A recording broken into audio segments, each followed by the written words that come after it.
doğrudan doğruya üretime dönük olmayan yatırımları şimdilik devlet durdurmazsa yeni bir havaalanı daha yapayım, yeni bir yol daha yapayım, şuraya bir köprü yaparsak gayet güzel olacak, şurada şu inşaatları da yaparsak. Devlet daireleri mükemmel olmalı ya, şanına yüksek. Yani siz adalet saraydan başka nerede sağlanabilir ki gibi bir mantıkla hareket ederseniz israfın ta kendisini yapmış olursunuz. Şu anda bizim ülkemiz bunu kaldıracak bir güce sahip değil. İktidar bunlardan vazgeçecek. Geçmiyor. Geçmediği zaman da başlangıçta kaynak yetmiyor. Onun için de düzeltme imkanını ben göremiyorum. Harcama kalemlerinin hepsinin gözden geçirilmesi bunlar ilk adımlar. Sonra da yani esas itibariyle adalet tesis edilecek ki elinde kaynağı olanlar gerek yurt içinde gerekse yurt dışında paralarını adaletin sağlandığı bir ülkeye ancak yatırırlar. Adaletten emin değillerse parasını niye getirsin ki? Yarın el konulursa ne olacak? Onun için adalet ortamının sağlanması ekonominin en önemli unsurlarından bir tanesi. Demin de söylediğim israfın, yolsuzluğun, rüşvetin kaldırılması, böylece kaynak birikimine imkan tanınması ikinci bir adım. Tabii bunun yanında daha detayda çok söylenecek sözler var ama temel unsurlar bunlar kanaatime göre. Evet. Evet, bugün Merkez Bankası politika faizini %14'e sabit tuttuğunu açıkladı. Daha önce de Sayın Cumhurbaşkanı tarafından faizlerin düşürülmesi gerektiği, faizler düşmezse üretimin, yatırımın artmayacağı, dolayısıyla bunun ekonomiye zarar vereceği ve faizin enflasyon sebebi olduğu yönünde açıklamaları vardı. Bize göre de faiz sadece enflasyonun ya da sadece işsizliğin ya da paraların üretime yönelmemesinin sebebi değil. Bize göre iktisadi bütün hastalıkların temelinde faiz bir sebeptir, ciddi bir etkendir. Fakat Merkez Bankası'nın politika faizini düşürmesinden sonra şunu da gördük ki kredi faizlerinde bir yükselme oldu. Eğer kredi faizleri yükselirse politika faizinin ne kadar düştüğünün çok fazla bir önemi yok. Neticede kredi faizleri yükselirse bunlar doğrudan doğruya yatırım maliyetlerine yansıyor ve dolayısıyla Sayın Cumhurbaşkanı'nın bahsettiği olumlu manadaki etkiler, yani politika faizinin düşmesinin olumlu manadaki etkilerini biz göremiyoruz. Hatta belki tam tersi, kredi faizleri yükseldiği için tam tersi sonuçlar doğuruyor. Şu anda evet, enflasyon çok ciddi bir sorun. En son açıklanan aylık enflasyon rakamı %61'in üzerine çıktı. Çok uzun bir süredir bu kadar yüksek bir oran görülmemişti. Ama daha da vahimi üretici enflasyonu yıllık %115'e dayandı. %114,90 küsurluk bir rakam açıklandı. Yuvarlak hesabına %115 diyebiliriz. Tüketici enflasyonu ile üretici enflasyonu arasındaki bu makasın açıklığı bize şunu gösteriyor. Şu anda üretim maliyetleri hiç artmasa veya bundan sonra fiyatlar sabit kalsa bile bu aradaki fark bir süre daha tüketici fiyatlarına yansıyacak. Özellikle de gıda enflasyonu vatandaşı ciddi şekilde mağdur etmiş durumda. Memleketi geziyoruz. Sayın Genel Başkan'la görüşmemize de bu konu gündeme geldi. Memleketin farklı bölgelerinde gerçekleştirdiğimiz ziyaretlerimizde, vatandaşla temas ettiğimizde büyük bir çoğunluğun gündemi ekonomi ve hayat pahalılığı gündemin baş sıralarında yer alıyor. Şu andaki rakamlar, mesela en son açıklanan açlık sınırı 4.927 lira olarak açıklandı. 4 kişilik bir ailenin. Yılbaşında asgari ücrete %50 bir zam yapıldı. Bu günün şartlarında çok fena bir şey değildi. Ama henüz bu maaş belki asgari ücretin cebine girmeden bu enflasyon oranları onu eritti.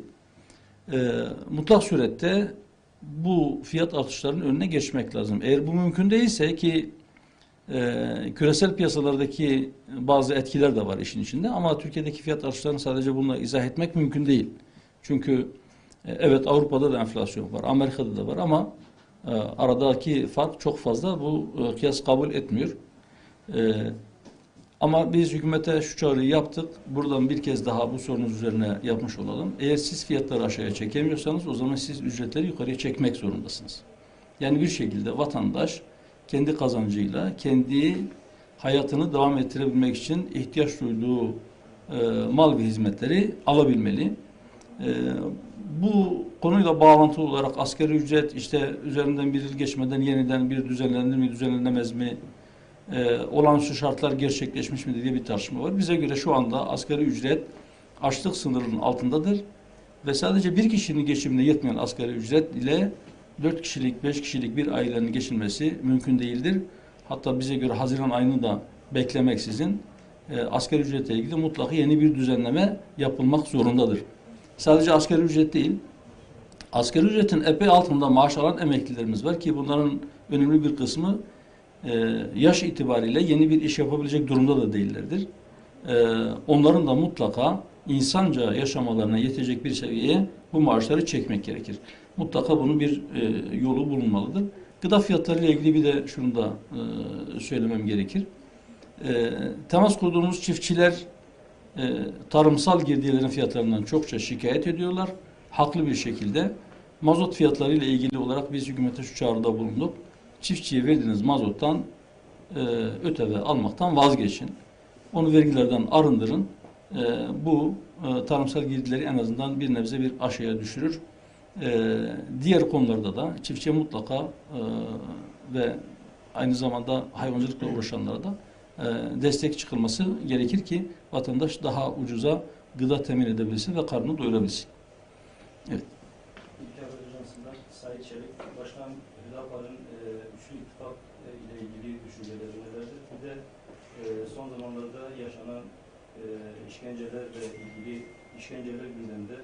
İstanbul Silivri'de bir vatandaşın gördüğü işkence dolayısıyla vefat ettiği bilgisi var, iddiası var. Bununla ilgili neler söylemek istersiniz?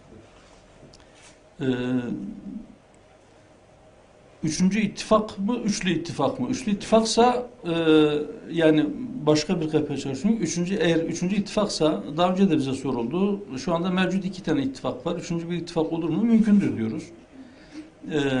Bu özellikle seçim kanununda yapılan değişiklikten sonra belki yeni bazı durumlarla da, bazı tablolarla da karşılaşabiliriz. Şu andaki mevcut sistem siyasi partileri bir anlamda ittifaka zorluyor. İki türlü zorluyor. Bir Cumhurbaşkanlığı hükümet sistemi dolayısıyla herhangi bir partinin ya da ittifakın kendi adayını Cumhurbaşkanı seçtirebilmek için geçerli oyların yarısından fazlasını alması gerekiyor. Bu nedenle en yüksek oranda oy alabileceğini düşünen partiler bile ittifak arayışındadır.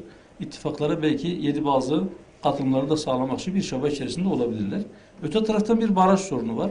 Yeni seçim kanunu %10'luk seçim barajını %7'ye düşürdü ama hala çok yüksek bir barajdır ve bize göre Cumhurbaşkanlığı hükümet sisteminde olmaması gereken bir şeydir. Çünkü temsilde adaletin önünde ciddi bir engeldir. Bu nedenle de barajı aşabilir miyim diye endişesi olan partilerin baraj dolayısıyla bir ittifak arayışı içerisinde olması mümkündür. Mevcut iki ittifakın içerisinde yer almayı düşünmeyen partiler bundan dolayı belki bir araya gelip üçüncü bir ittifak oluşturabilirler. Bu mümkündür. Bunu zaman gösterecek. Bakalım şu anda seçim zamanında mı yapılacak? Yani 2023'ün Haziran'ına kadar bekleyecek mi? Yoksa daha öne çekilmiş bir seçim olacak mı? Belki o tarih açıklandıktan sonra bu konudaki tablo da biraz daha netleşir. Ama dediğim gibi bunlar mümkündür. Hüdapar açısından bizim şu an için an itibariyle herhangi bir ittifakta yer alma konusunda varmış olduğumuz bir anlaşma, almış olduğumuz bir karar yoktur. Parti içinde istişarelerimizi biz devam ettiriyoruz. Bu istişarelere göre bir sonuca varacağız inşallah. Sonuç belli olduktan sonra zamanı geldiğinde bunu kamuoyuyla paylaşırız. Diğer soruya gelince, evet son dönemlerde işkenceyle ilgili iddialar maalesef artmaya başladı. Sadece karakolda ya da gözaltında değil, gözaltına alınırken henüz bazı vatandaşların işkenceye uğradığı yönde ciddi iddialar var, vahim iddialar var. Emniyetteki sorgu esnasında işkence uygulandığına dair yine ciddi iddialar var. Hatta cezaevinde hükümlü olarak bulunan kişilere de cezaevinde bazı yerlerde özellikle sistematik işkenceler yapıldığı yönünde vahim iddialar var. Bunlar doğru mu değil mi? Onu belki konuyla ilgili adli ve idari soruşturmalar sonucunda net bir şekilde öğrenebileceğiz. Ama bunun gündeme getirilmiş olması bile yeterince vahimdir. Neticede ölümle sonuçlanan bazı olaylar olduğu iddia ediliyor. Bu iddiaların üzerinde ciddiyetle gitmek gerekir. 2002 yılında AK Parti ilk hükümet olduğunda söylediği şeylerden bir tanesi şuydu: işkenceye sıfır tolerans. Şu anda hükümet aynı noktada durduğunu, en azından irade beyanını çok güçlü bir şekilde siyasi bir irade olarak ortaya koymalı ki bu konudaki, eğer birileri ortamın müsait olduğunu düşünerek bazılarına işkence yapmayı kendisine bir hak olarak yeniden görmeye başlamışsa kendilerine bir şekil düzen versinler. Ve buna rağmen yapanlar varsa bunların üzerine de ciddiyetle gidilmeli. Hiç kimsenin gözünün yaşına bakılmamalı. İşkence yapanlar mutlaka en sert şekilde cezalandırılmalıdır. Efendim müsaadenizle bir ek sorum daha olacak. Buyurun. Yeşil Karacaoğlu bu arada Fox Haber'den. Sayın Genel Başkan'a sormak istiyorum. Biraz önceki sözlerinize istinaden tabii ki açıklamalarınız sonrasında biliyorsunuz birçok anlamda da canlı yayınlarda bazı yorumlar geliyor, sorular geliyor. Bunlardan biri şu: siz sözlerim eksik ya da yanlış anlaşılmış olabilir, altılı masa içerisinde ittifak içinde ittifaktan bahsediyorum dediniz ya. Ama neden dün akşamki yapılan açıklamada bunu kamuoyuna ilk defa açıklıyorum şeklinde bir vurgu yaptı Genel Başkan diye sorular geliyor. Yani aslında açıklamak istediğiniz farklı bir şey miydi, yoksa ya da daha net anlaşılmamış olabilir. Rica etsem tekrar edebilir misiniz? Bir önemi var mıydı o cümlenin? Şöyle, bir maksadı yoktu. Daha önceden ben böyle bir açıklama kamuoyuna yapmamıştım. Yani benim bilgimin dışında bana atfen bazı şeyler söylenmişse ondan haberim yok.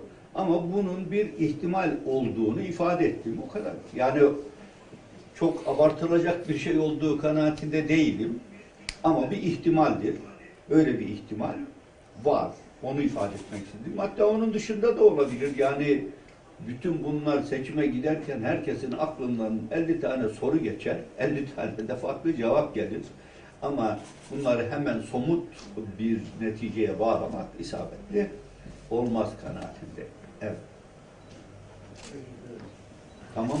Teşekkür ederim. Tamam mı arkadaşlar? Tamam, teşekkür ediyoruz. Sağ olun. Hepinize teşekkür ediyoruz.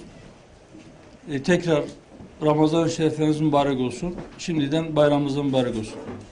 Evet, sağ olun. Başkanım şöyle bir Fotoğraf verelim. Oturalım.